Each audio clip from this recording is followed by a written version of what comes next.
For the first time, my adopted daughter actually felt safe with me. I'm 6'5" with tattoos down both arms, and when we first met at the agency 6 months ago, my youngest was terrified of me. The caseworker had warned us. She and her older sister had been through 3 different foster placements before landing with an elderly couple who couldn't manage them anymore. She was 7 and had learned not to trust easily, especially not men who looked like they'd come off a motorcycle. The first 3 months were brutal. One-word answers only. How was school? Fine. Want to play a game? No. Meanwhile, she'd talk my wife's ear off for hours about cartoons and what she wanted to be when she grew up. My wife kept telling me to be patient, that she'd come round. I assumed it would take years before she saw me as anything but the scary man she was stuck with. Then last Tuesday, my wife had taken our older girl out for school supplies, and I was home with the little one. She'd asked permission to play in the garden, barely making eye contact while she asked. I said, of course, and went back to my emails at the kitchen table. 20 minutes later, I heard the neighbor's German Shepherd barking through the fence. He does that constantly, so I didn't move at first. Then the barking got frantic, and I heard her scream. I knocked my coffee flying getting outside, found her standing frozen about 15 feet from the fence, staring at this enormous dog on the other side. He was just sitting there, tail going, tennis ball in his mouth. But to a 7-year-old who'd never had a pet, he must have looked like a wolf. And then she did something that took the legs out from under me. She turned, saw me in the doorway, and ran straight at me, grabbed both my legs, buried her face in my jeans, and whispered, so quietly I nearly missed it, "Daddy, please make him go away." First time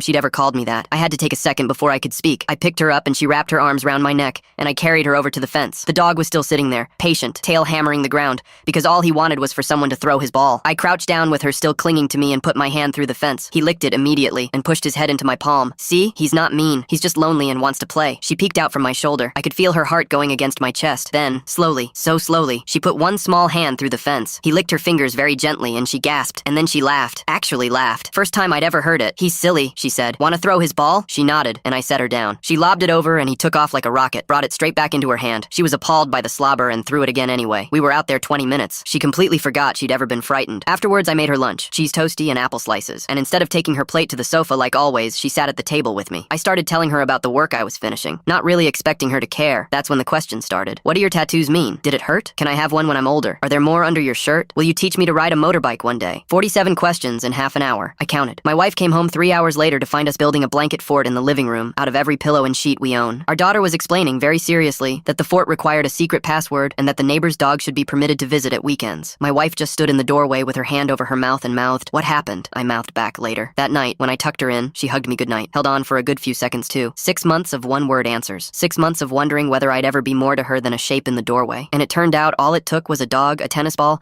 and one moment where the safest place in the world happened to be behind my legs.